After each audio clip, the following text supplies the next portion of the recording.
Welcome back to the shop, my friends. Steve here at sksprops, and because it's still spooky season, I figured it'd be an awesome time to put out another creepy build. This time I'm making the Huntress mask from Dead by Daylight. Now, of course, the base structure for this could also very much be used for a Bioshock Splicer, and I might change the template to do that, or I might just go ahead and do a whole nother video on showing how to make a Splicer mask as well, because the shapes are a little bit different. Now, this mask is made completely out of my HD foam, which you can find over at Blick Art Materials, and one thing that I really enjoyed with this build was giving it an awesome surface. I did a paper mache type texture on here, and I think it turned out great. So I want to show you what it takes to put the Huntress mask together. Let's go ahead and get started. I created a quick prototype to get my basic shapes, and to start this build we're going to take part A and trace and cut that out of some 10mm foam. The seam down the middle is going to have quite a bit of force on it, so to adhere the two halves together I'm going to be using some weldwood contact cement.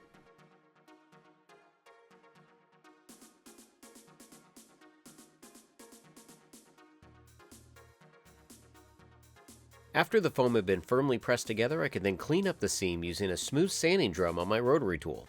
And as a heads up, seams won't really be an issue in the end because I'm going to cover the surface with some paper mache. Next up, for the top of the eye socket, I'm going to take part B and trace and cut that out of some 6mm foam.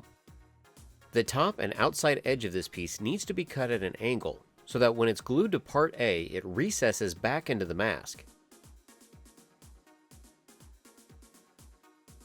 I'm once again going to be using some contact cement, and I'm going to start at the outside edge and work my way in.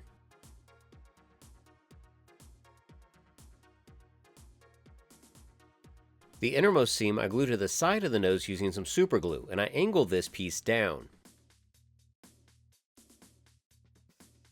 Part C is going to make up the lower section of the eye socket. This is also going to be traced and cut out of some 6mm foam. The outside seam that attaches to part B is also going to be cut at a slight angle. Here you can see how these cut angles give the eye socket a unique look. Part D is going to make up the very front of the mouth, and this is going to be traced and cut out of some 10mm foam. Now I add some 6mm to this later on in the video to get some additional depth, but I would recommend to actually do that step now. That way you can sand them before being glued into place. Part E is going to make up the outside sections of the mask.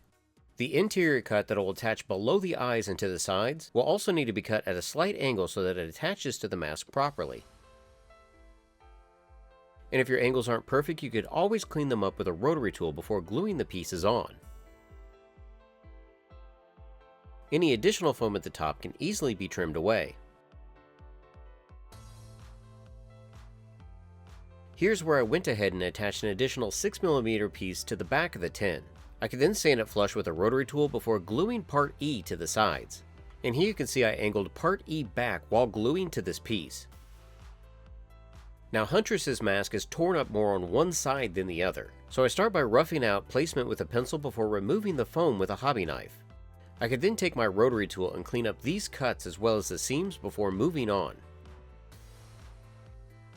The ears for this mask are also slightly different, and they're going to be made out of part F, which is going to be traced and cut out of some 6mm foam. The biggest thing to note here is that the cut at the bottom of the ears needs to be cut back at an angle. That way when the ears attach to the mask, they go more upward rather than out. A little bit of heat is used to seal the foam and manipulate the ears before they can be glued into place. To attach these, I'm using a little bit of Bob Smith superglue, and you can see placement marked on the template. With the ears attached, I can now round over the edges. I also removed some material from the back side of part D to make more room for the nose. Like I'd mentioned in the beginning, I'm giving this mask a paper mache look while still having the durability of foam. And to achieve that, I'm going to be using some PVA glue mixed with water and some torn up Kleenexes for the texture. The glue is painted onto the surface of the mask. Then I could lay down a layer of Kleenex and apply more PVA glue on top. Now notice when I'm laying down the Kleenexes, I'm not doing it perfect. I want those wrinkles and textures to be there in the final look. This type of a textured surface is really going to stand out, especially when I add the washes of paint. Now this was a messy process and the Kleenexes absorbed a lot of the moisture, so I left this to dry overnight.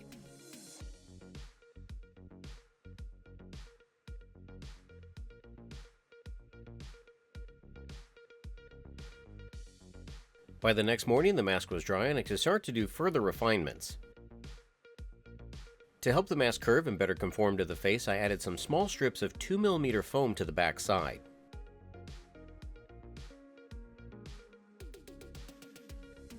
The surface itself looks great, but I need to start adding the wear and tear to match that in-game look. And because I only get one shot at this, I mark a lot of the cuts with a pencil before I get started. Then I can switch over to a small stone bit on my rotary tool, and using the very edge of it, I'm able to slice through the paper mache layers into the foam. And to be honest, I was really impressed with how well the paper mache held up. I was concerned that if the glue was too watery, it would have just pulled away from the foam. But in fact, it did such a good job that I took a wire brush just to help distress it even more. Next up, to seal the paper mache and to help protect the surface, I'm going to add a couple light coats of Plasti Dip, along with a dusting of Krylon Camo. These will work great as a base, and it allows me to add just a little bit of the Valspar White as a highlight. Now begins the magic of hand painting, and I'm going to start by adding a wash of Liquitex Heavy Body Burnt Umber.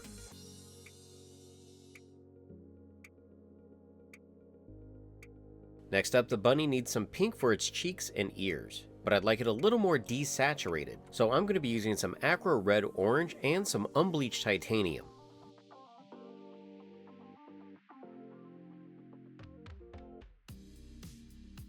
This mixture is applied to the surface pretty rough, and I'm not using water just so it acts as a dry brush. The overall look that I'm going for is going to be very rustic and hand painted.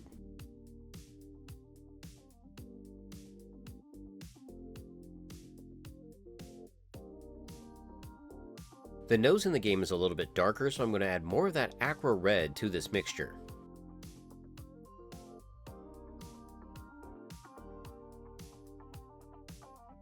Liquitex Heavy Body Mars Black is first going to be applied as a wash around each eye.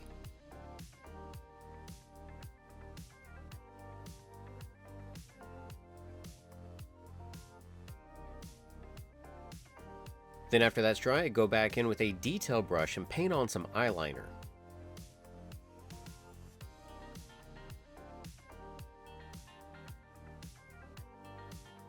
Now this ended up being a little too clean for my look, so I did go back and feather it out some.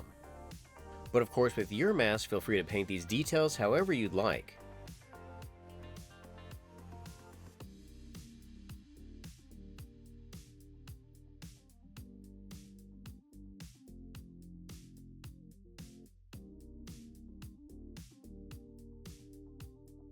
Some burnt umber was mixed into that rosy color I used for the nose. This is applied to the mask for the eyebrows, and once again I used another brush to help feather it out some.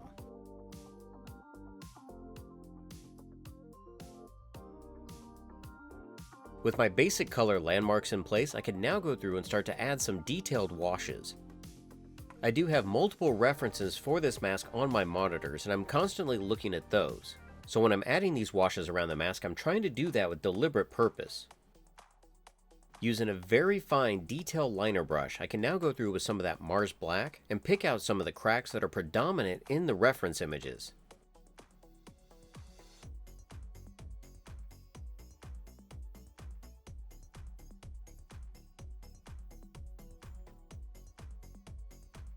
To give the ears a little more volume, I did add some of that dark brown to the outside edges.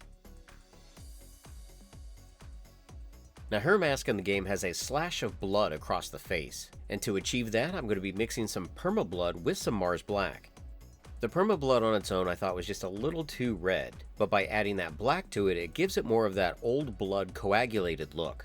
And this can be dabbed onto the surface using a tongue depressor. After that I switched over to a detail brush to apply smaller spots. And as a final pass I used an old toothbrush and I watered down the Perma Blood mixture to give it that splattered flecked look.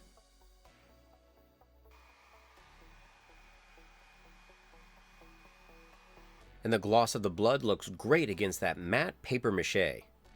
For her veil, I did not have any lace laying around, but I did have a bunch of spooky string, which you can find at just about any dollar store this time of year. So I cut off a decent sized swatch and then I hot glued that to the top and the sides of the mask.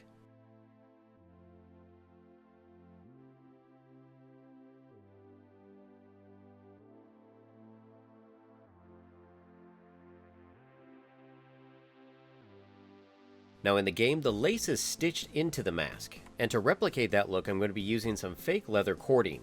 Now because the mask is just foam and paper mache, the needle slides easily through both of those.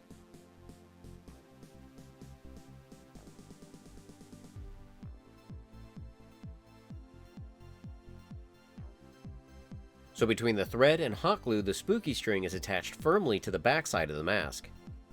To make the mask wearable, I'm going to be attaching some spandex cord. These cords were cut to approximately 12 inches in length and then super glued to either side. Now to make sure that they don't have the opportunity to pull away, I did add some small strips of 2mm foam on top. And to make the mask a little more comfortable to wear, a small block of upholstery foam can then be hot glued to the back side. And with the string tied off, this mask is good for the hunt.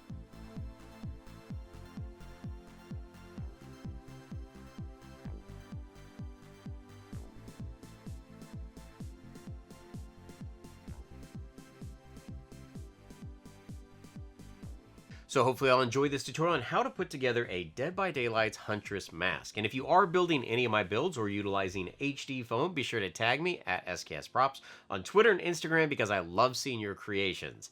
Until next time, build your best with the best. HD foam.